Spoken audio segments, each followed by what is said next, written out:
안녕하세요. 고전평론가 금희숙입니다.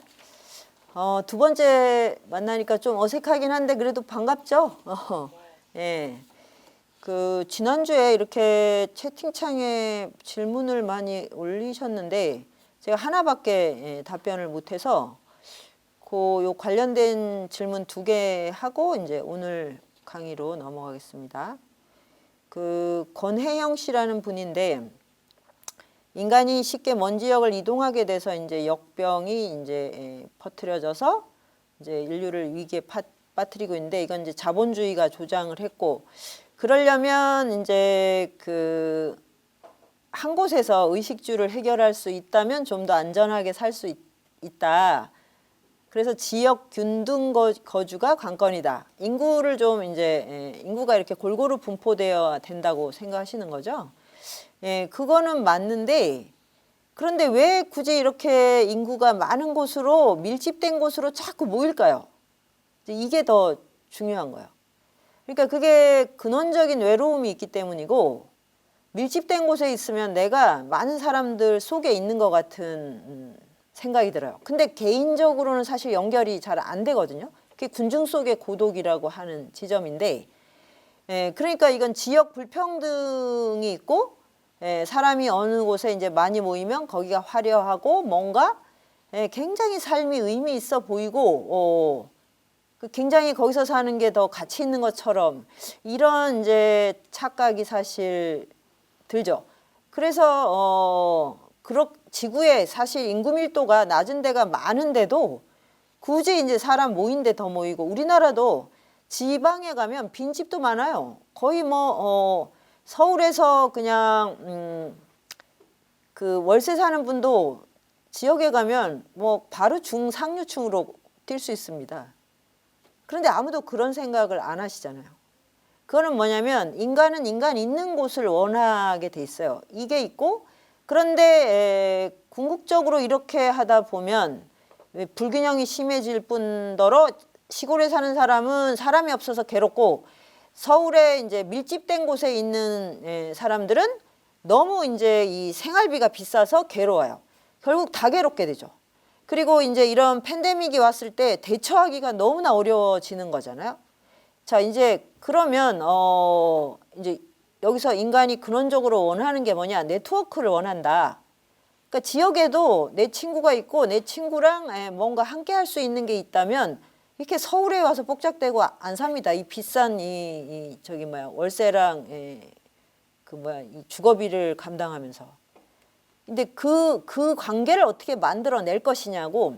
디지털은 오히려 이렇게 골고루 흩어져 살아도 삶의 결핍 같은 걸 안 느낄 수 있게 해주는 점에서 지금 우리는 어디서든 살 수 있는 조건은 마련이 됐어요.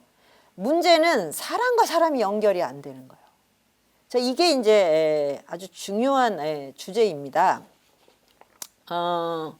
그러니까 왜 읽고 써야 하는가도 거기에 달려 있는데 사람이 연결되려면 마음이 연결되는데 마음은 이 물질의 구조나 우리 외형, 이 바깥에 드러나 있는 신체의 생리적 구조와 좀 달라요. 그러니까 물질과 생리는 이런 어떤 형식의 한계에 갇혀 있잖아요. 우리 몸은 이 형태를 유지해야만 살잖아요. 마음은 경계가 없어요. 우리는 무한을 다 사유할 수 있게 돼 있어요. 구조가 다르죠. 그런데 굉장히 거기가 다이나믹해서 이렇게 감정의 희노애락도 격렬하고 무한한 잠재력과 또 무한한 잠재력의 반대가 뭘까요? 자기로 집중을 해서 모든 잠재력을 차단해버리는 그런 아주 독전적인 속성도 가지고 있어요. 우리 몸은 그렇게까지는 할 수가 없는데 마음은 그렇게 할 수가 있는 거야. 무한히 넓어질 수도 있고 무한히 좁아질 수도 있어요. 그래서 이제 사이코패스나 막 극단적인 사고를 하는 분들이 나오는 거고 한편으로는 정신이 완전히 해방이 돼서 모든 인류에게 사랑과 자비를 얘기하시는 분도 나오는 거예요. 이거는 육체의 한계는 동일한데 마음의 영역을 어떻게 쓰느냐에 따라서 달라진 거예요. 그러니까 그 마음의 구조는 우리가 그렇게 만만하지가 않은 거죠. 물질을 갖추었다고 해서 내가 거기서 만족감을 갖고 막 무한히 열린다. 안 되는 거고, 그 다음에 내가 물질적으로 궁핍하고 몸이 괴롭다고 해서 그 사람은 그냥 정신적으로 잠재력이 하나도 없다라고 할 수도 없어요. 그 안에 무한한 잠재력이 클 수도 있거든요. 그런데 이제 중요한 건 뭐냐면 현대인은 물질이 너무 강력하게 사람들을 유혹하고 지배하다 보니까 정신이 갖고 있는 그 영역을 망각을 해버린 거예요. 그래서 정신이 내 물질의 보조 역할 정도로 생각을 해요. 그럴 때 쓰는 정신은 뭐냐면 주로 감정과 감각이에요. 감정과 감각은 빙산의 일각 정도가 아니라 빙산의 일각 위에 떨어진 눈꽃송이 하나라고 하는 거예요. 그런데 우리는 빙산의 일각도 모르고 빙산은 더더욱 만나지 못한 채 살아가기 때문에 이 감정과 감각을 가지고 만족감을 추구하다 보면 결국은 뭐가 되냐면 너무 인생이 허무하다에 모두가 봉착을 하게 됩니다. 예외가 있을 수가 없어요. 이거는. 자, 그러니까 이제 우리가 이 팬데믹 때문에 뭐 멈춰야 되고 할 수 있는 일이 별로 없어요. 할 수 있는 일은 내 방역을 열심히 하는 일밖에 없잖아요. 그래서 내가 가능한 한 안 움직여서 막 전파자가 되지 않는 거. 그래서 정말 필요한 일 외에는 하지 않는다. 이런 것들은 이제 마음을 컨트롤하면서 일어나게 됩니다. 근데 이 마음을 컨트롤할 수 없으면 이거는 진짜 우울증 아니라 정말 이제 약간 막 환각 증세도 일어날 수 있고 어찌할 바를 모르게 돼요. 그래서 우리가 이제 근대 권력은 병리학이고 위생 권력으로 지금까지 여기를 끌고 왔는데 이제 정말 우리 마음의 위생을 좀 탐구해야 된다. 마음이 청정하다는 것에 대해서는 우리가 과연 얼마나 관심을 기울였나? 지금 손 씻으라 그러면 손 씻고 그 다음에 소독제 하라 그러면 소독제 열심히 하고 뭐 진짜 그거에 대해서는 아낌없이 모든 걸 하는데 마음이 지금 막 그 혼란스럽고 불투명하고 여러 가지에 막 오염되어 있는 거 이것을 갈무리하지 못하면 그러면 이제 이 물질보다 작아진 마음으로는 물질의 지배를 받게 되겠죠. 그러면 정말 살기가 너무나 어려워집니다. 돈이 그걸 해결해 주질 않아요. 그래서 이제 그런 시대가 온 게 아닐까. 그래서 이제 이게 인류학적으로 우리가 사유해야 될 때가 왔다 그랬는데 여기 옛날에 패스트는 인문주의로 회귀했는데 왜 지금은 인류학이냐 이런 질문이 있네요. 그런데 그거는 이 패스트는 중세 뭐 유럽이 그 병을 많이 앓았으니까 그때는 아마 신을 중심으로 예속된 그런 사유 구조. 그래서 이제 패스트 같은 걸 앓고 나면 어떤 생각이 드냐면 신이 우리를 구해주는 게 아니구나. 그리고 신은 원래 그런 역할을 하시는 분이 아니에요. 신이 존재한다고 해도. 근데 우리는 우리의 불편함과 고통을 해결해 주는 게 신이라고. 고통을 우리가 만들었다면 신이 어떻게 해결해 주죠? 고통을? 그러니까 신은 그것은 스스로 해결하는 수밖에 없다는 지혜를 주시는 거예요. 신이라는 존재가 있다면. 그러니까 아마 이제 패스트 이후에 인간에 대한 탐구 이런 쪽으로 그 방향을 선회했을 것 같은데, 자 지금 우리는 방역과 그 모든 이제 현대 의학, 병리학을 전폭적으로 믿고 여기까지 왔는데 왜 병리학이 우리를 구해주지 않지? 백신을 지금 막 만들고 있다고는 하는데 1년 내내 거기 우리는 이제 백신을 못 만드는 상황을 받고 그다음에 이제 백신을 수송하고 뭐 하는데 엄청나게 복잡하다는 거예요. 그러면은 그러니까 이제 의학이 우리를 구해주는 것은 아니구나. 의학은 그 어떤 특정 영역을 담당하는 거고 궁극적으로는 우리 자신이 우리를 지켜야 되고 그다음에 더 나아가서는 우리가 이 자연과 공생하는 그런 방식으로 마음의 구조를 바꾸지 않는 한 또 다른 팬데믹은 뭐 너무 필연적인 것 같겠죠. 그래서 이제 이것은 인류학적인 어떤 방향으로 바꿀 때 이제 가능하다. 자, 그럼 오늘의 이제 주제는 읽기의 거룩함하고 쓰기의 통쾌함인데, 이게 제가 이제 읽고 쓴다는 것, 그 거룩하고 통쾌함에 대하여라는 이제 작년에 쓴 글쓰기 특강 때문에 지금 이거를 하고 있는 건데, 그럼 읽기는 왜 거룩하고 쓰기는 통쾌한가? 이제 요 얘기를 하게 되면 문명사 전체를 봐야 돼요. 문명사 전체를. 지금 우리가 읽고 쓰는 거를 이렇게 보고 있으면, 그러면 읽는다는 게 그렇게 대단한 거야? 사회 전체로 봤을 땐 책의 영향력은 점점 떨어지고, 우리나라는 특히 이제 독서를 안 하시잖아요. 독서 인구, 일본하고 왜 그런 경쟁심은 없으신지 모르겠어요. 일본은 훨씬 그 독서를 많이 한다는데, 축구나 야구가 지면 뭐 난리가 나는데, 그런 거에 대해서는 참 마음이 대인배란 말이죠. 우리가 일본보다 독서를 덜 하다니, 이러면 막 흥분해야 되는데. 자, 그런데 요런 이제 이렇게 눈에 보이는 세계 안에서만 판가름을 하면 읽기는 점점 안 해도 될 것 같고, 쓰는 일은 더군다나 PPT 만들고 뭐 인스타그램에 사진 올리고 막 그런 거 영상 편집하면 되지 뭘 글쓰기를 해? 이렇게 생각을 하는데, 요거는 이렇게 하면 지금 여기에 매몰된 거예요. 매몰된 거. 그러면 절대 우리가 이 큰 비전을 가질 수가 없습니다. 그래서 문명사 전체에서 읽는다는 것과 쓰는다는 것을 살펴봐야 된다. 이게 이제 근원적으로, 그리고 아주 무한한 지평위에서 사유하는 방식이죠. 그래서 이제 제가 어디서 시작했냐면, 책이라는 게 도대체 무엇인가라는 데서부터 이제 시작을 한 거예요. 이제 결론은 뭐냐면, 책은 신이 우리에게 준 최고의 선물이에요. 그 신은 각자 자신이 믿는 종교의 신을 떠올리시면 됩니다. 그럼 나는 뭐 무신론자다. 그러면 인간의 가장 고귀한 경지를 떠올려도 되고, 뭐 신을 믿지 않는 종교다 그러면 불교 같은 경우는 붓다를 떠올리면 돼요. 그러면 왜 이게 최고의 선물이냐면, 인류사를 최초로 이렇게 들어가 보면, 그걸 이제 BC 5세기 전후한 그거를 추계 시대라고 합니다. 추계 시대. 그때 이제 동서양의 영적 지도자들이 다 등장을 했단 말이에요.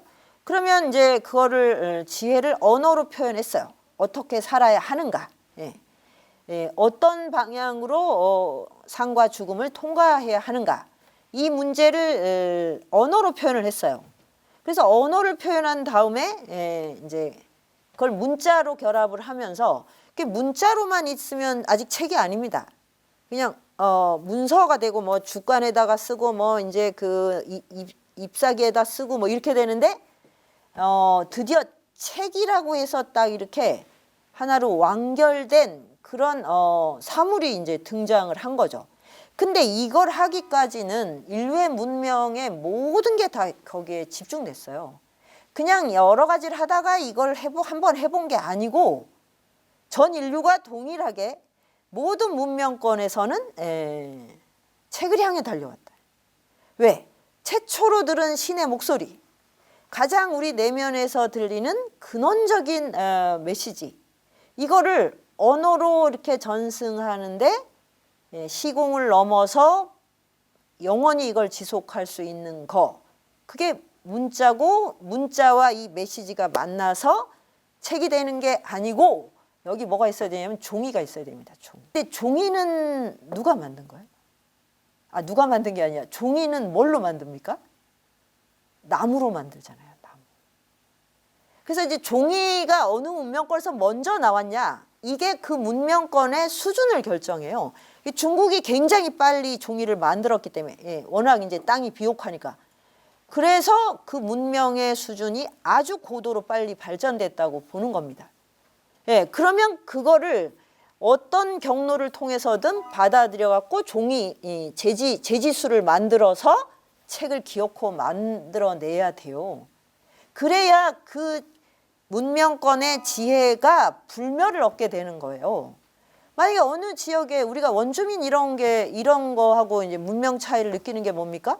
거기는 수만 년, 수십만 년이 내려와도 그 전통을 예, 그 사람들이 사라지면 끝나버립니다. 예, 불멸의 시공간을 얻는 건 책이 있었기 때문이고 또 책이 문명 간의 교류를 왕성하게 해주었던 거예요. 예. 그런데 이 그 기원을 올라가면 이제 중국에서는 주역이 나오고 인도에서는 그 베다라고 하는 게 나오고 유럽에 가면 이제 그 신의 메시지가 나오죠. 예언들이. 그러니까 이렇게 뭐가 우리가 지금 보는 책들은 뭐 잡스럽고 그냥 여러 가지 중에 하나인데 이 기원을 거슬러 가면 가장 근원적이고 가장 지고의 어떤 언어가 책을 향해 오는 그 역사를 만나게 됩니다. 다른 것들은 책이 되지 않아요. 그러니까 우리가 통속 대중문화 막 이런 거는 18세기 이후에나 나오는 거예요. 책을 만든다는 건 그 문명의 공동체 안에서 모든 게 총력을 기울여졌을 때 나오는 거고, 그 다음에 이제 중요한 게 나무가 우리에게 준 최고의 선물이죠. 나무. 그런데 저기 사실 그 뭐 구약이나 신약을 봐도 이제 예언자들 그러면 그 거긴 중동 사막에 나무 한 그루 딱 있는데 그런 데서 뭔가를 메시지를 받고 근데 이제 그쪽은 나무가 상당히 좀 부족해. 올리브 나무 말고는 많지가 않더라고 유럽도. 그런데 이쪽 이제 중국에 오면 나무가 워낙 많고 그 다음에 인도에 가면 모든 그 현자들은 다 나무 아래서 깨달아요. 부처님은 태어날 때도 이미 그 룸비니 동산의 나무에서 태어나셨고 그 가지를 붙들고 사라쌍순가 가지 나무를 붙들고 나왔고 그 다음에 최초로 선정에 들어간 12살 때 그때도 그 잠부나무 아래에서 그걸 하신 거고 출가하셔도 마찬가지죠. 나무가 없이 이 구도는 불가능해요. 깨달음도 이제 올리브가 아니라 보리수나무 아래서 깨달으셨고 그 다음에 입멸하실 때도 그 쿠시나가라에서 사라쌍수 나무 아래서 입멸을 하셨고 그러니까 이 나무는 정말 이 자연물 중에서 우리에게 깨달음을 주는 스승이에요. 스승. 나무가 없이 우리가 나무가 없는 곳에 살면 굉장히 뭔가 삭막하고 각박하게 느껴지는 것도 단순히 그게 나무가 있으면 숲이 있고 뭐 그래서 뭐 광합성 운동을 하고 뭐 이런 것만이 아닙니다. 그런 물리적인 것만이 아니에요. 그런 존재가 우리에게 가르침을 주는데 그 최초의 선물이 책이었다는 거예요. 그러니까 책이 어디서 왔는가 이거를 따져야 됩니다. 그러니까 이거는 왜 이렇게 따져야 되냐고 물으신다면 우리는 지금 자연과 공감해야 돼요. 공존해야 돼요. 자연이 무엇인지를 알아야 공존을 하죠. 그럼 자연과 인간을 매개했던 것들을 우리는 그걸 이제 찾아가 보는 거야. 그럼 가장 위대한 선물이 책이다. 자연, 나무. 근데 나무는 나무 혼자 존재합니까? 나무 혼자 존재할 수 있나요? 나무는 일단 강합성을 하면 태양이 있어야 되고 땅이 있어야 되고요. 그다음에 나무도 막 그 이렇게 번성하면 이렇게 정리를 해줘야 돼요. 자기네들끼리도 그 영역 다툼을 하거든요. 자연의 어떤 대표 주자인 거예요. 근데 그 안에 모든 것이 있죠. 그러니까 우리가 숲이 사라지는 만큼 기후위기가 온 거잖아요.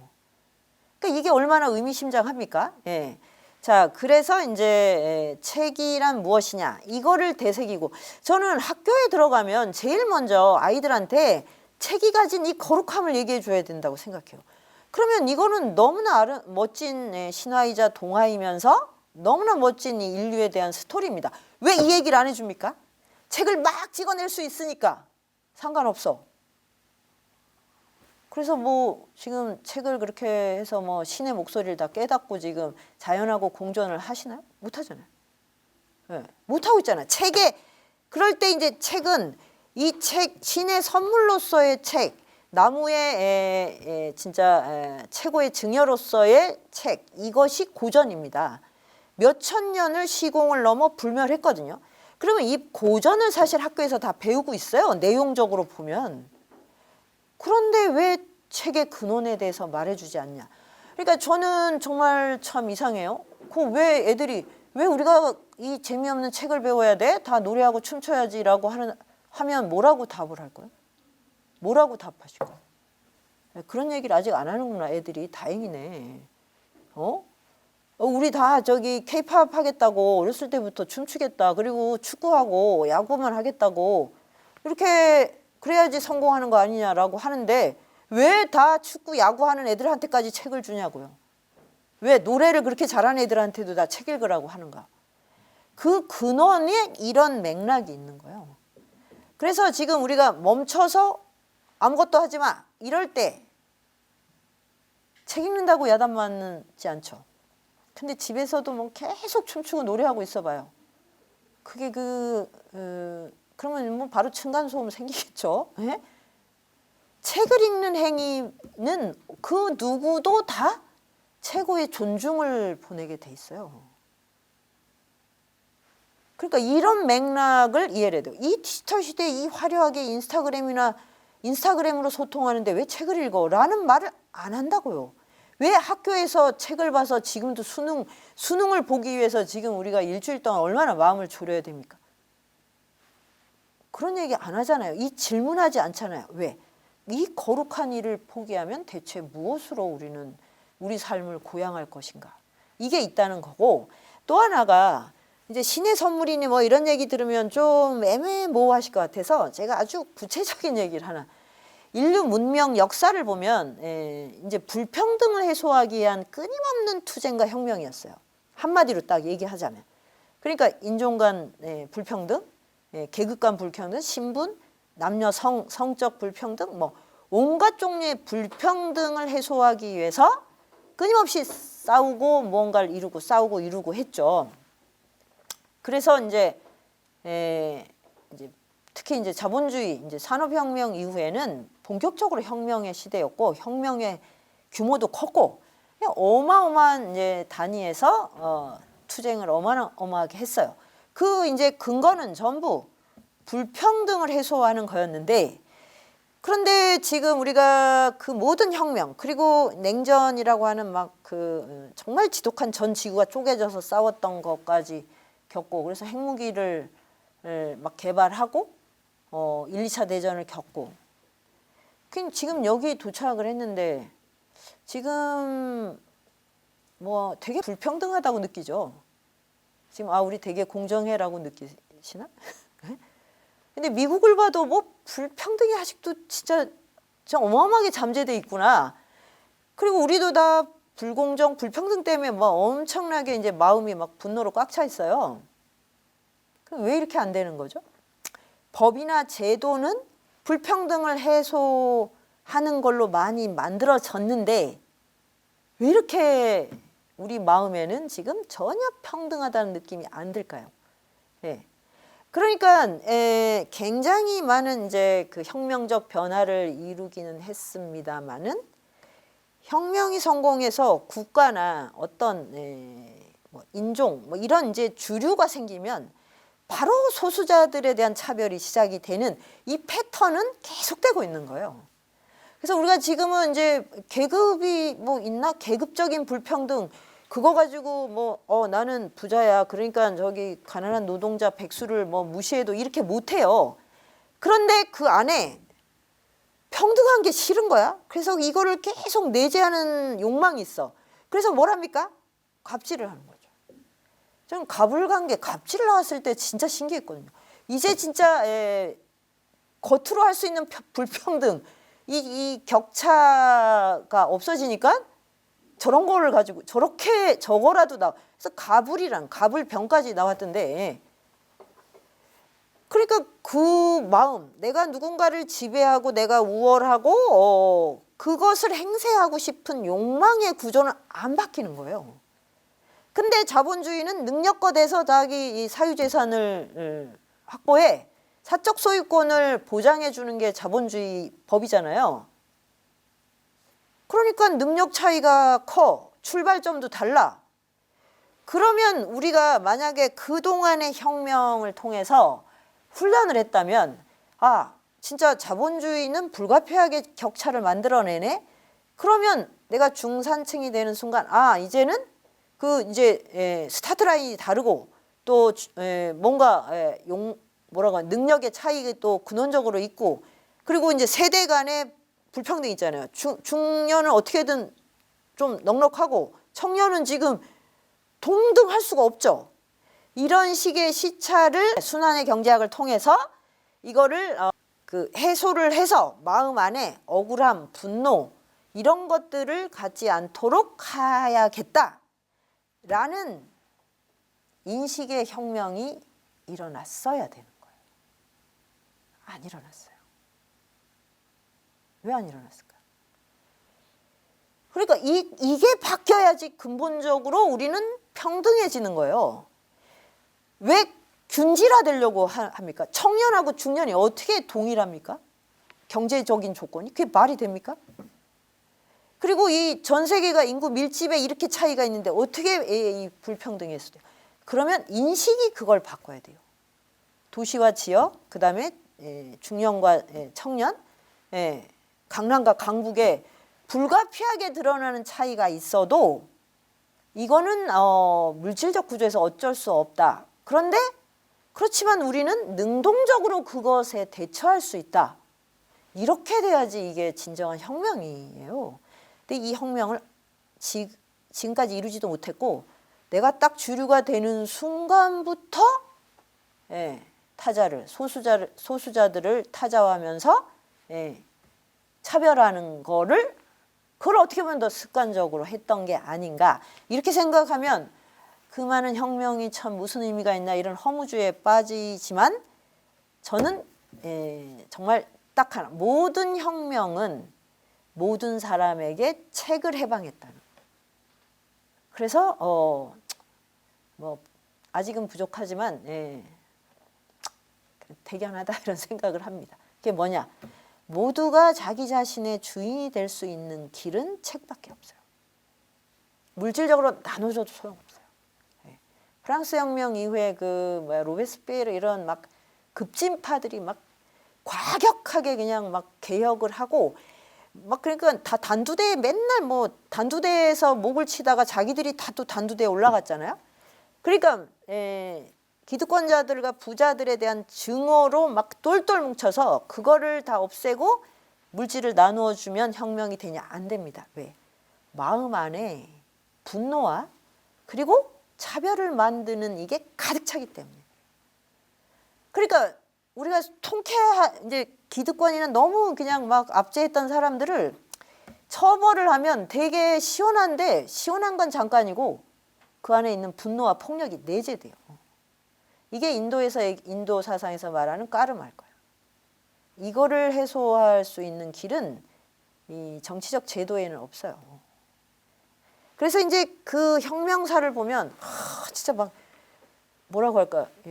잠깐의 통쾌함 이후에는 너무 막 그냥 폭력의 퍼레이드 막 이런 것 때문에 막 마음이 너무너무 쓰라려지는데 그럼에도 불구하고 모든 혁명의 성과는 단 하나 뭐냐? 모두에게 교육의 기회를 주는 거예요. 교육의 기회는 계속 넓어졌어요. 이건 참 신기한 일이죠. 그래서 우리가 아프리카든 뭐 아마존이든 어디에 가서 만약에 무언가를 한다라고 할 때 뭔가 의미 있는 일을 한다 그러면 학교를 짓는 일이에요. 학교가 뭡니까? 책을 가지고 책에 담긴 지혜를 연마하는 곳이에요. 학교는. 그래서 우리나라도 학교를 이렇게 많이 만든 거예요. 그건 뭐야? 책을 모두에게 다 정말 진짜 거기에서는 어떤 불평등도 일어나지 않게 하겠다. 그게 중요한 거죠. 가난해서 뭐 멀리 있어서 그다음에 내가 또 선천적으로 좀 불편한 몸을 타고났어. 그래도 교육의 기회는 다 준다. 이건 책이 아니면 불가능합니다. 그래서 저는 문명사에 오면 정말 뭐 이 고대 지혜에 담긴 신의 목소리가 무색할 정도로 죽고 죽이는 엄청난 폭력의 대행진이었지만 여기서 우리가 희망을 갖는다면 그것은 모든 사람이 스스로 배우고 익히고 사유할 수 있는 가능성을 열었다는 거. 그것만은 분명해요. 우리는 자꾸 그냥 경제력이 어떻게 똑같냐 이거에만 집착을 하는데 그것은 정말 한시적입니다. 내 안에 있는 내 분노와 이 욕망의 지도가 바뀌지 않는 한 그것은 나를 해방하기지도 못하고 타인에게도 절대 이로움을 줄 수 없어요. 그런데 이제 제가 어렸을 때만 생각해도 책이 정말 귀했거든요. 그래서 대학을 가는 이유가 명문대를 가야 그 도서관에 있는 장서들이 대단했기 때문이에요. 그게 그 대학의 명성이었어요. 도서관에 어떤 책을 가지고 있느냐. 지금 이런 거 신경 쓰는 분 없죠? 그 대학의 도서관에 뭐가 있냐. 그래서 거기 대학을 안 가는 사람은 기본적으로 책에 담긴 이 정보에 접속할 수가 없었어요. 그래서 지식인들이 이 엘리트주의로 세상을 이끈 거예요. 왜? 나는 어떻게 하는 게 잘 사는 거고 뭐가 인간의 비전이라는 걸 봤다 이거예요. 책을 통해서. 보통 사람은 못 봤다 이거예요.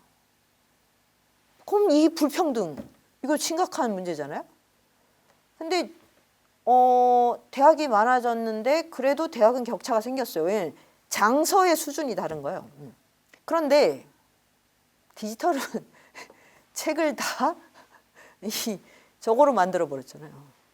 이 데이터로 만들어 버렸어요. 그러니까 조선왕조실록이 다 들어와 있고 동의보감이 다 들어와 있고 그러니까 동의보감 완질이 어느 장서에 있다 이런 게 별 의미가 없어진 게 된 거죠. 자, 그래서 저는 이 디지털 때문에 문명 때문에 뭐 책이 점점 멀어지고 독서 인구가 줄어들고 그거는 저는 필연적인 인연이 없다고 생각하고 오히려 모두가 정보에 최고의 정보에 접속할 수 있는 기회라고 생각합니다. 그렇지 않나요? 자, 그래서 이제 저는 이제 엘리트주의는 필요 없어. 대중들이 다 지성을 연마해서 자기 삶의 주인이 되면 그러면 자기가 자기 네트워크의 리더가 되고 리더가 됐다가 또 누군가에 의해서 배움을 계속 배우고 익히고 하는 그런 식의 삶이 펼쳐질 거야 라고 저는 생각했어요. 이렇게 기대하는 게 제가 이상합니까? 네? 그런데 어느 순간에 보니까 그래서 저는 2008년에 이제 스마트폰이 나왔을 때 이제 모든 사람들이 지성인이 될 수 있다. 대중이 지성인이 될 수 있는 인류 최초의 문명이라고 저는 굉장히 환희했어요. 그런데 이게 뭐 세상이 뜻대로 되는 게 없으니까 뭐 이번에도 뜻대로 안 됐는데 사람들이 지성에서 멀어지는 거예요. 근데 거기에 이제 결정적으로 제가 보기에는 쓰는 사람이 없어졌다. 이게 너무 놀라운 일이에요. 왜냐하면 문자에서부터 페이스북, 그다음에 블로그 전부 다 글쓰기였는데 이렇게 많은 지면이 생겼는데 왜 쓰는 사람이 없지? 그리고 글쓰기의 그 위대함을 왜 모르지 이렇게?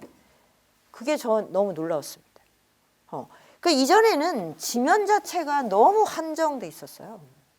그래서 특정 문예지로의 글을 실어야만 내가 비로소 작가라고 스스로 이제 말할 수 있었고 책을 낸다는 건 진짜 일생에 뭐 한 권을 내는 분도 뭐 드물지 않았고 근데 너무 많은 지면이 생겼잖아요. 그리고 막 그게 막 그 세상을 막 움직인다고 SNS가 막 새로운 산업이 되고 있어. 그러면 모두가 자기가 글쓰기의 주체가 돼야 되는데 너무 신기하게 대학생도 글을 못 쓰고 대학원생도 글을 못 쓰고 박사도 못 쓰고 이 공평함은 뭐지? 다 못 쓰는? 이 다 못 쓰는 공평함은 또 불공평이 해소가 됐어요. 정말 이 놀라운 일 아닙니까? 그래서 제가 이제 가미당을 할 때 그때가 이제 2009년 10년이었는데 글쓰기로 수련하기라는 것을 새로운 비전을 확고하게 그전에는 그냥 당연히 쓰는 거로 생각을 해서 그냥 별로 그 부분에 대한 주력을 하지 않았어요. 그리고 나서 이제 제가 내가 어떻게 글을 쓰게 되었는가를 이제 곰곰이 역으로 추적을 하게 된 거예요. 그렇게 하면서 이제 많은 것을 이제 글과 책에 담긴 비밀을 알게 된 거죠. 그런데 이런 식의 내용을 어디서 좀 발견하지 않았어요. 제가 역으로 다 추적을 한 거예요. 그러니까 저는 글에 소질이 있었던 사람도 아니고 그 다음에 작가가 되겠다는 생각도 굳이 한 적도 없어요. 사실은. 예. 그냥 동양 문명을 좀 탐구해서 알고 싶다. 거기까지였고 그 대학에 왔고 제가 대학 다닐 80년대는 대자보를 쓰면서 다 글쓰기 연습을 했잖아요. 그래서 운동권들이 글을 정말 잘 썼어요.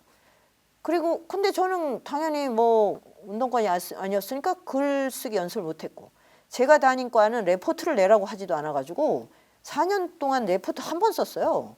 선생님들이 그냥 뭐랄까 너무 낭만적인 분들이어서 봄학기에는 진달래가 피기 전에는 수업을 안 하겠다 이러시고 가을이 되면 국화꽃 피기 전에는 수업을 안 하시겠다 그래서 거의 수업을 안 들어오셨어요. 너무 이건 자유가 아니라 이 많은 시간 운동권도 아닌데 수업에 들어가면 선생님이 안 오시고 와 정말 이런 자유는 정말 미치고 환장합니다. 그래서 우리끼리 막 이제 외국어로 된 걸 원서를 외우고 뭐 하여튼 자율적으로 뭘 해야만 되겠는데 글을 내라고 해야지 글쓰기 연습을 하죠. 그래서 제가 대학 4학년 때 국문과 수업을 듣고 그 수업에서 처음으로 글을 써본 거예요. 근데 선생님이 그거를 아주 빨간 펜으로 이렇게 해서 막 코멘트를 해서 주시는데 그때 감동이 아직도 잊혀지지 않아요. 누가 내 글을 읽고 이렇게 정성스럽게 띄어쓰기까지. 제가 띄어쓰기 맞춤법도 틀린 사람이에요. 그러니까 꼭 띄어쓰기 맞춤법 주의할 거 이게 꼭 있었거든요. 와 그때 그 충격.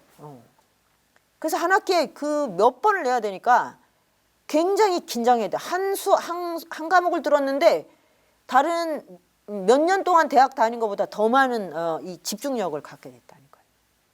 그래서 이제 국문과 대학원으로 전과를 하게 된 거예요. 글쓰기 배우려고. 그러니까 이 고도의 집중력 그리고 내가 내 사유를 아주 그 면밀하게 검토하는데 그걸 누군가와 소통한다. 이것은 정말 이거는 경험해 보지 않으면 절대 모르십니다. 그리고 이걸 안 하고 대학을 졸업을 하면 참 정말 대학생이라고 할 수가 없죠. 대학생. 근데 제가 대학원을 졸업할 때까지는 이런 식의 이제 훈련이 정말 고도로 됐어요. 특히 제가 다닌 그 과에서는. 그러니까 저는 10년 동안 저를 기본부터 이렇게 훈련을 해서 내가 어느 날 이제 논문을 쓰고 한 권의 책을 쓰고 글을 쓰게 되는 과정을 20년을 찬찬히 겪었어요. 그런데 이거는 너무나 보편적인 거예요. 다른 분들은 훨씬 시간이 줄 거예요. 근데 왜 이런 코스를 하나의 비전이나 대안으로 아무도 제시를 안 하지? 저는 여기에 제가 붕괴한 거예요. 그러려면 대학을 왜 만들지? 대학은 읽고 쓰는 자들이 모여서 고도의 정신훈련을 하고 그걸로 시대나 사회에 대한 비전 제시를 하는 건데 이거를 안 하는 거면 그냥 직업학교를 다 만들지. 진짜 그래서 결국 지금 대학은 몰락했지 않나? 아직 안 했나? 네. 하겠죠. 뭐. 왜? 지성이 창조되지 않는 대학은 사회적으로 전혀 가치가 없어요. 왜냐? 지성이 세상을 끌어가요. 그러니까 저는 이게 스탑되면서부터 우리나라 대학이 급속하게 위상을 잃어갔다고 저는 생각을 합니다. 그렇게 그거를 제외해 놓은 위에서 정보를 조작하는 거를 열심히 배우고 있으니까 그러니까 대학생들이 청년들이 뭔가 충만함이라는 게 없어요. 자기 훈련이 고도로 되지 않으면 절대 만족감은 없어요. 그러니까 맨날 공허한 거야. 그래서 스펙을 쫓아다니는 게 이게 얼마나 분주하면서 이제 삶이 정말 번아웃 됩니까? 근데 그거 하다 보니 바빠서 연애도 못하고 도대체 무슨 낙으로 난 대학생 대학생들이 한마디로 기본적으로 뭐냐면 대학 생활이 너무나 재미가 없는 거예요. 연애가 안 되고 에로스와 로고스가 없는 대학. 제가 대학으로 가면 너무 또 열받으니까 자, 벌써 시간이 다 됐네. 자, 그래서 이제 누구든 읽을 수 있고 누구든 쓸 수 있는 시대가 됐는데 쓰는 사람이 여전히 소수이기 때문에 새로운 계급이 생겼다는 거예요. 읽기만 하는 자, 쓰는 자. 이건 뭐야? 엘리트주의를 격파해 놓고 다시 또 차별을 만들어내잖아요. 아니 그래서 왜 이렇게 격차를 좋아하냐고, 차별, 불평등을 좋아하냔 말입니다. 제 말은. 여러분이 다 지성인이 되면 불평등은 저절로 해소됩니다. 지성인이 된다는 것은 뭐냐? 읽기의 거룩함을 아는 것, 그리고 쓰는 것이 얼마나 통쾌한가를 체득하면, 깨달으면 됩니다. 그러면은 읽는다는 것이 중요하다는 건 이제 책의 의미로 설명을 드렸으니까, 그럼 내가 왜 써야 되냐? 당연히 읽었으면 나오는 게 있어야 돼요. 이거는 그냥 흡수만 한 거잖아. 흡수만 했으니까 나와야죠. 듣기만 하면 됩니까? 우리가 대화가 뭡니까? 대화. 들은 다음에 말을 해야죠. 그냥 자기 말만 하는 사람 정말 극혐이죠. 근데 듣기만 하는 사람은, 그런 사람은 왕고구마죠. 왕고구마. 답답해 죽습니다. 듣고 말하는 거예요. 듣고 말하고. 이게 수평적 관계 아니에요? 그래서 이게 듣기만 하고 말을 안 하면 집에 와서 얼마나 답답해. 그 다음 읽기만 하는데 쓰질 않았어. 존재가 답답해요. 존재가 꽉 막힌 거예요. 그래서 이거를 써야지 내가 확 순환이 되는 느낌. 이게 바로 통쾌함이에요. 통쾌함. 육회, 토쾌, 상쾌 할 때 뭐가 확 트인다. 그래서 저기 중국에서는 도를 화령관통이라고요. 화령관통. 팍 뚫려가지고 모든 게 다 통하는 거. 그 다음에 불교에서의 깨달음은 확철대오. 다 이런 거예요. 뭐가 확 뚫리는 거예요. 확. 예. 그래서 내가 완전히 이 우주적인 어떤 매트릭스 일을 아주 자유롭게 질주하는 이 느낌, 이것을 알게 되면 누구나 이것을 원하게 됩니다. 원하면 또 알게 되겠죠. 그래서 이 쓰기의 통쾌함이거든요. 그러면 그리고 이제 제가 이제 명리학이랑 저기 동의보감을 좀 배웠으니까 이 동양의학적으로 봐도 사람이 뭐냐 그러면 이 생각하고 말하고 또 행동이에요. 세 가지. 그러니까 우리가 나는 누구인가를 추상적이고 낭만적으로 이렇게 저기 기준을 잡으면 평생 아무것도 안 뚫립니다.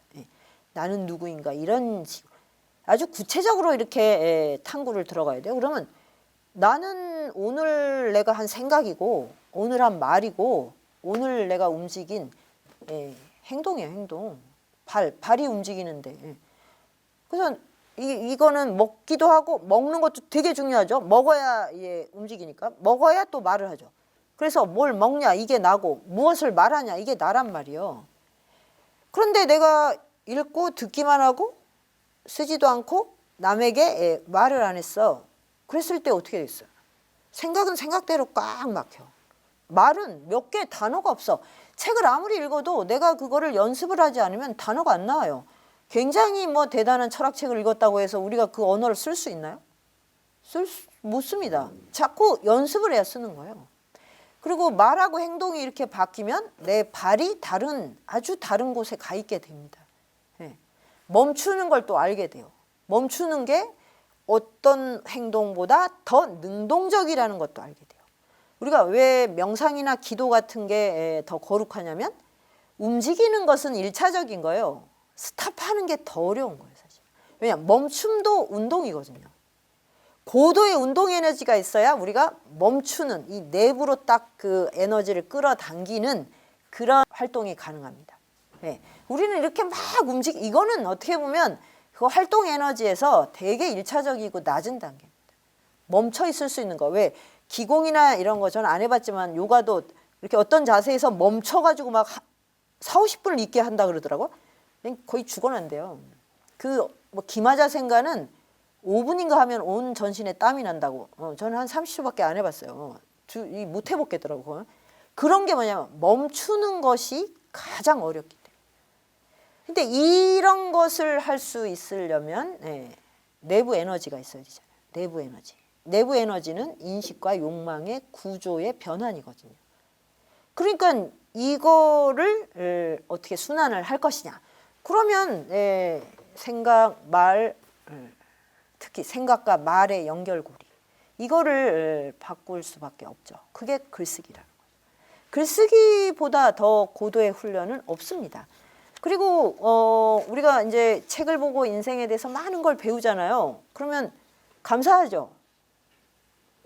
뭐 그게 뭐 꼭 성경이나 불경이 아니어도, 그러니까 그 성경을 읽으면 확 이제 감사를 드릴 거예요. 막 사랑이 이런 거였구나 깨달으면.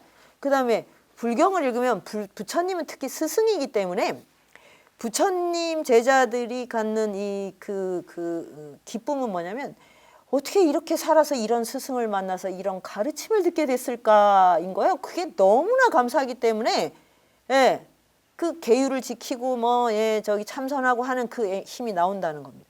근데 우리가 그냥 책을 읽었을 때 배우는 그걸로 감사하죠. 감사하죠. 감사하면 어떻게 해야 됩니까? 보답을 해야죠. 보답을 어떻게 합니까? 써야죠.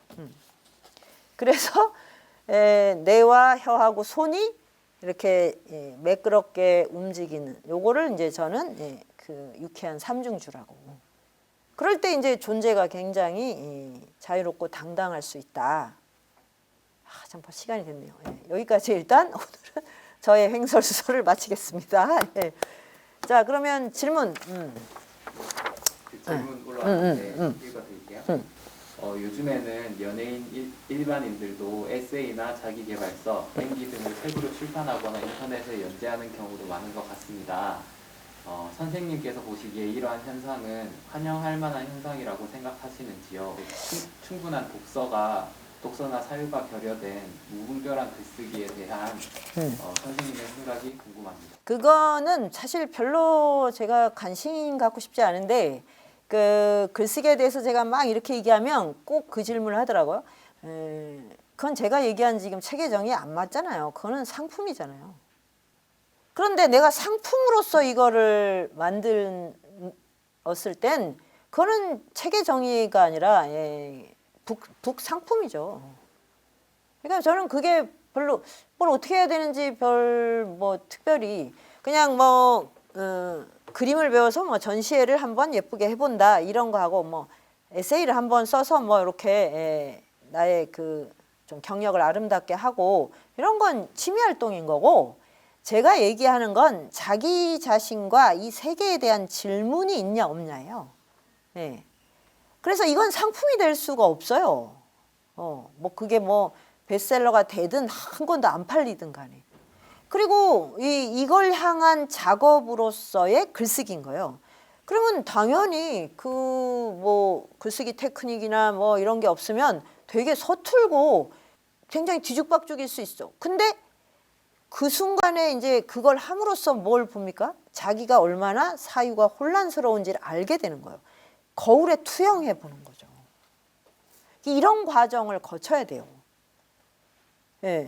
그것이 지금 제가 얘기하는 21세기적 글쓰기고, 이거는 근대 이전, 그러니까 소설이나 그런 어떤 픽션으로서의 그 문학이 글쓰기의 주류가 되기 이전의 글쓰기. 그래서 이 문장은 정말 그 사회에 그 최고 귀족들만 누릴 수 있는 특권이었다고 제가 말씀드렸죠. 그러면서 이제 20세기 와서 그 모든 특권이 이렇게 모든 사람에게 주어졌는데, 그러다 보니까 다양한 방식의 이제 그런 책과 이 바깥에 이제 것들이 막 외연이 애매해진 거죠. 그런데 그 자본주의는 어떤 것도 상품으로 만드는 아주 신묘한 재능이 있기 때문에 이제 책도 상품화하는 그게 많아지고, 또 한편으로는 이 물질 문명의 기술 정보로서 모든 걸 대하게 되는 것도 당연히 있어요. 그래서 우리는 물적 토대로는 모든 책을 접할 수 있고 모든 지성을 내가 지금 매일매일 수련할 수 있는 기회가 주어진 점에서는 이전의 시대하고 비교할 수 없이 좋아졌는데, 문제는 이 하나는 과도한 상품화와 이 기술 정보화 하는 양극단에 의해서 책이라는 것의 의미가 실종되기 직전이잖아요. 그러면 이것이 우리가 뚫고 나가야 되는 그 어떤 이 시대적인 장벽이에요. 이거는 우리가 해내야 됩니다. 예. 이전에는 책이 없어. 동네에 책이 한 권 없어. 그다음에 저기 동네에 딱 한 명 있는 대학생한테 가야지 내가 이게 책에 있는지 없는지 물어볼 수 있어. 아니, 전태일 같은 노동자가 근로기준법 한 권 가지고 우리나라 노동 역사를 바꿔섰잖아요. 그게 20세기 중반이었단 말이에요. 그럼 그런 시대가 더 좋습니까? 그때는 책이 참 귀해서 책이 소중하게 여겨졌어. 이게 좋으냐고요. 지금은 누구나 다 지식을 접할 수 있게 됐단 말이에요. 그런데 그거의 부산물로 따라온 게 뭐냐면 상품화와 정보화. 그럼 우리는 이 사이에서 뭐 전태일만큼은 아니지만 정말 그 우리 존재를 탐구하는 거를 해 나가야 되는 거죠. 이런 장벽까지도 지금 다 없었으면 좋겠다고 하는 건 그거는 무책임한 거고, 그런 세상은 오지 않고요. 하여튼 그러니까 뭐 그걸 잘 구별하시면 돼요. 자, 그다음 글쓰기의 통쾌함을 범주에서 책을 소리내어 읽는다거나 필사도 글쓰기의 범주에 들어갈 수 있는지. 저기 낭송하고 필사가 글쓰기의 범주에 들어가냐? 그건 일단 읽기 범주에 들어가는 거죠.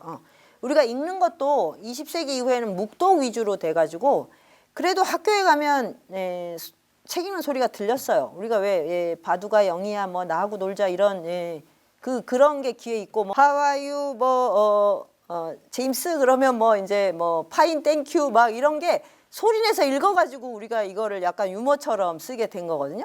많이 읽었어요. 근데 언제부턴가 잘 안 읽더라고요. 그러니까 이제 막 빨리빨리 막 묵독으로 이제 정보를 습득해야 된다고 생각을 해서 읽기의 통쾌함, 읽기의 거룩함을 정말 망각하게 된 계기이기도 한데, 그래서 낭송을 하고, 낭송 대회를 저희가 이제 한 3년 해보면, 그리고 평소에도 늘 하는데 정말 자기 스스로 변주를 엄청나게 해요. 그러니까 그게 이제 연극적인 동작도 되고, 자기가 거기에 아주 개성 있게 그거를 뭐 노래나 음악 공연보다도 훨씬 예술적인 그런 그 변형을 많이 하더라고요. 그러면 이제 낭송이 읽기의 통쾌함. 그다음에 필사도 되게 중요합니다. 이제 이렇게 뭐 불경이나 성경을 이제 베껴 쓰면서 이걸 몸에 새기는 것도 있는데, 내가 문장이 자꾸 비문이 된다 그럴 때는 내가 굉장히 그 좋아하는 문체를 가진 책을 옆에 놓고 그걸 옆에서 베껴 써보세요. 그 원래 예전에 작가들이 자기가 좋아하는 작가를 한 권을 다 베꼈었어요. 그리고 그걸 거의 다 외우는 거예요. 그러면 이 안에 들어가서 이게 우리 오장육부하고 섞여가지고 이게 막 케미가 일어나요.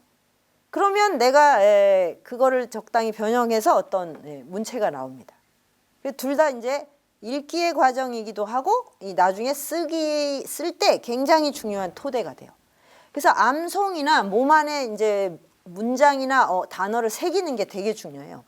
근데 우리 공부법에 지금 수능이 이렇게 독해력 중심이지 암송은 안 하거든요. 이거는 좀 아주 교육적으로 굉장히 문제가 있다고 생각합니다. 왜 저도 제가 쓴 책도 기억을 못 해요, 사실. 남의 책은 읽고 나면 그냥 뭐 99.9%를 까먹어요. 그러니까 그래서 이제 전통적으로는 다 외우게 했잖아요. 이해를 하든 안 하든. 그러니까 책이 많지 않았으니까 사서상경이랑 뭐 그렇게 한 이유는 그게 안에 일단 들어가서 내 몸하고 섞여야만 거기서 깨달음이 이렇게 나온다고 본 거예요. 근데 우리는 뭐 어마어마한 뭐 진짜 물리학 뭐 내각 이런 거를 다 배워도 외우질 않으니까 그냥 물거품처럼 사라지잖아요. 그래서 이런 공부법은 좀 바꿔야 된다고 생각해요. 고등학교 졸업할 때까지 자기가 좋아하는 고전 한 권을 다 외우게 하든지, 사실 외국어 공부도 한 권 다 외우면 거의 물리는 다 트인다고 하더라고요. 영화를 하나 다 외워가지고 그냥 이제 영어를 하는 애들도 있거든요. 결국은 이게 암기고 그다음 더 중요한 게 있어요. 지금 우리가 이렇게 정보가 디지털이 다 이제 정보를 마구 이제 쏴주니까 자기 전화번호도 안 외우게 됐잖아요. 참 편리하고 좋긴 한데 이제 자기 이름도 잊어버릴 판이 아니죠. 좀 있으면 나는 누구인가. 근데 이게 무슨 철학적 질문이 아니라 진짜 내 이름이 뭐냐 이렇게 될 수도 있는데 그래서 우리가 지금 어떤 걸 걱정합니까? 인지장애를 걱정합니다. 지금 팬데믹은 뭐 이게 뭐 언제 끝날지 모르고 오늘 더 이제 하지만 이것이 주는 공포도 대단하지만 이제 100세 인생을 살 때 제일 지금 뭐야 인지력이 언제 떨어질까요? 근데 이게 문명이 고도화되는 거랑 같이 왔다는 거죠. 이게 참 놀라. 근데 몇 가지 이제 그 단서가 있죠. 하체를 너무 안 쓰게 된 거. 그러면 이 상체의 기운 순환이 안 되니까 뇌도 정체가 되겠죠. 근데 또 하나가 앉아서 하는 거면 그럼 뇌는 많이 쓸 줄 알았는데 기본적으로 우리가 외우는 게 없기 때문에 기억력이 자꾸 감퇴를 하는 거예요. 그러면 뇌세포가 많은데 안 쓰는 게 많을 거 아니에요. 어느 한 면으로만 쓰고 있을 거 아니에요. 그래서 한쪽으로 막 그 뇌를 쓰게 되면 중독이 되고 안 쓰는 쪽은 어떻게? 인지장애가 일어나겠죠. 그래서 그런 병들이 많이 생기기 시작했잖아요. 오래 사는데 인지력이 떨어지는 그러면 인지력이 떨어지면 몸이 건강하다고 해도 이 존재로서는 그냥 이게 뚝 떨어집니다. 생명의 레벨이. 그러니까 이게 같이 이 리듬을 타야 되거든요. 그럼 인지력을 키울 수 있는 가장 좋은 게 뭘까요? 제가 알려드릴까요? 주역을 외우시고 자기가 믿는 종교의 그 경전을 다 외우세요. 뭐 이슬람이다 그러면 코란을 다 외우시고 그거 이제 외우고 그다음에 나는 특별히 종교가 없어 그러면 뭐 장자 많죠. 뭐 열할기 아주 많습니다. 다 외우세요. 저는 진짜 제가 늘 읽고 쓰고 있긴 하지만 그거를 내년부터는 정말 일상적으로 실험을 하고 정말 하고 싶어요. 근데 이제 다 외웠다. 그러면 그다음에 그걸 원문으로 외우시는 거예요. 코란이다 그러면 아랍어로. 아랍어를 배우면 좋지 않습니까? 또 성경 나는 크리스찬이야. 그러면 그게 히브리어인가? 히브리어. 불교 신자야. 그러면 산스크리트. 고대어를 배우는 게 이 몸에서 저는 아직 이제 안 해봤지만 아주 우리 뇌와 이 세포들이 새로운 차원의 경험을 할 거라고 생각해요. 그래서 뭐 하다 보니까 오 산스크리트어가 그냥 막 저절로 나와. 내 안에 그런 인자가 있었어. 이럴 수 있잖아요. 그래서 막 그 진짜 사랑을 고백할 땐 산스크리트어로 하는 거죠. 그러면 믿어줄 거 아니에요. 예? 우리 맨날 I love 해봐야 그냥 사랑합니다. 그러면 고객님이 뒤에 떠오르고 이러니까 사랑이 지금 연애가 안 되잖아. 근데 여기 연애할 만한 분들은 다 중년이시네. 청년이 있으시면 그렇게 해보시라고.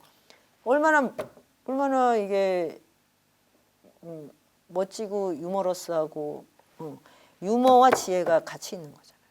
저는 이런 게 우리 노년의 삶을 장식해야 된다고 생각합니다. 더더욱 깊어지고 더더욱 그 넓어지는. 그러면 우리는 죽음의 두려움에서 벗어날 수 있어요. 그렇지 않습니까? 믿습니까, 여러분? 믿음이 필요합니다. 믿음이 좀 또 있니? 네, 마지막 마지막. 하나 있는데 그거는 선생님 글 쓰다가 이제 막히거나 그럴 때 어떤 행동을 하시는지. 글 쓰다가 막히다가 어떤 행동을 하냐? 글 쓰다가 막히는 때가 너무 많기 때문에 아닌데 뭐 행동은 제가 뭐 별로 그렇게 복잡하지 않아요. 글 쓰다 막히면 일단 좀 쉬면서 딴짓을 하죠. 그 이제 제가 요즘 많이 하는 거 뭐 유튜브에 가서 우리 강감찬 TV를 이렇게 보거나 아니면 강감찬 TV에 우리 청년 백수들이 하는 게 많거든요. 아니면 이제 달라이라마 그 유튜브에 가면 엄청 많아요. 근데 영어로 돼 있어가지고 안 들려요. 그래서 저기 그냥 틀어놔요. 그 뭐 부담 없이 들을 수가 있고 그리고 안 그러면 자거나 잡니다. 예. 그리고 이제 제가 제일 이 효과를 보는 건 산책보다 좀 센 거. 등산을 예전에 꼬박꼬박 했는데 요새는 어쩌다 이렇게 등산을 잘 못하게 됐는데 서울은 4대 명산이라 거기 지금 여기 문탁에서 하면 저기 경기도도 산 많잖아요.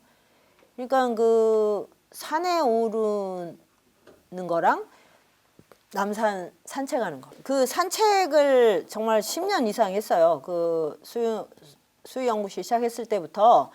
그런데 산책을 혼자 하는 게 아니잖아요. 친구들하고 이제 같이 하면 산 꼭대기까지 이제 거뜬히 가고 중간에 이제 또 그 간식도 먹고 그러는데 중요한 건 이제 글을 쓸 때 이제 뭐가 막히잖아요. 진짜 이제 많이 막혀요. 왜냐면 우리 그게 글쓰기가 힘들어서 막히는 게 아니라요. 우리가 생각 훈련을 그만큼 안 했기 때문에 뇌에서 그쪽으로 가본 적이 없으니까 가다가 콱콱 막히죠. 이거를 그냥 보편적인 거라고 생각해야 되는데 요리나 뭐 이런 걸 많이 했으니까 잘 되시는 거예요. 그러니까 안 해봤으니까 뇌가 그쪽으로 선이 없는 거죠. 쉽게 말하면. 그러니까 막히죠. 이걸 뚫으려면 여러 번 시도를 해야 되는 거죠. 절대 좌절하지 않는 거. 그게 저한테 꼭 배우셔야 됩니다. 저는 10년 동안 기본기 익히면서 좌절한 적이 없어요. 왜냐면 요만큼이라도 하면 너무 대견했다니까요. 이걸 하는 게 얼마나 돼. 아무도 칭찬해 주지 않는데 저 혼자. 이런 게 굉장히 중요해요.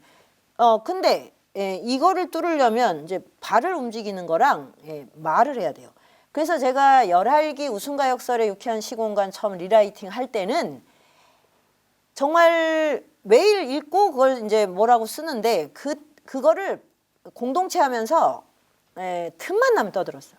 그래서 뭐 농담도 연암의 열할기로 하고 그다음에 뭐 누구 뭐 야단칠 때도 그걸 인용하고 뭐 누구를 이제 칭찬할 때도 그렇게 하고 뭐 그냥 온갖 수다를 다 그걸로 떨었어요. 그렇게 하면 이게 그쪽으로 뚫려요. 그래서 이제 노트북 앞에 이렇게 딱 앉으면 내가 막 그 뒤에 글을 쓰고 있는 거야. 이게 이런 거예요 원래. 이게 나의 잠재력입니다. 존 레논이 뭐 예스터데이를 자면서 뭐 악상이 떠올랐다고 하잖아요. 그러니까 이렇게 낮에 맹렬하게 활동을 하고 잠을 자면서 뇌가 막 이렇게 연결 접속을 한다는 거예요. 그래가지고 이제 그런 작품들이 나오는데 뭐 꼭 불멸의 작품은 쓸 필요가 없고 그런 식으로 할 때는 계속 말을 해야 돼요. 근데 제가 이 가미당에서 지도를 해보니까 사람들이 막 열심히 하고 머리는 막 쥐어뜯어. 머리를 왜 쥐어뜯는지 모르겠어. 그리고 막 잠을 안 자고 막 자기를 괴롭혀. 막 메조키스트야. 자기를 막 괴롭혀. 이거 다 소용없고 잠은 푹 자고 그러는데 말을 안 해요. 글이 어디서 안 뚫리는지를 말을 안 해요. 그러니까 꾹 삼키고서 그렇고 있다가 밤새가지고 써오는데 제정신으로 안 읽은 게 써오는 거지. 초토화되는 거지. 그럼 오면 저한테 이제 온갖 이제 독설을 다 듣죠. 저는 최고의 우정이 독설이라고 믿는 사람이기 때문에. 그러면 막 또 이제 그 인격 파탄이 일어나가지고 막 그래서 이게 왜 이럴까? 왜 나보다 다 재능이 있고 내가 저 나이 때였을 때보다 훨씬 지적인데 왜 그럴까를 생각했더니 이 패턴에 문제가 있더라고요. 그 얘기는 다음 주에 이제 본격적으로 해드리겠습니다. 글쓰기에 그 아주 미묘한 차서와 이 패턴이 있어요. 이 디테일을 모르기 때문에 엉뚱한 테크닉이나 배우고 그러면서 이 잔머리를 굴리면 안 됩니다. 그러면 내가 하나의 그럴듯한 작품을 쓸 수 있는데 평생 글쓰기 할 수 없어요. 한 권은 어떻게 만들 수 있어요? 재능으로. 거기서 끝이에요. 아시겠습니까? 그래서 글쓰기는 멀고 긴 원대한 내 삶의 비전으로 시작해야 된다.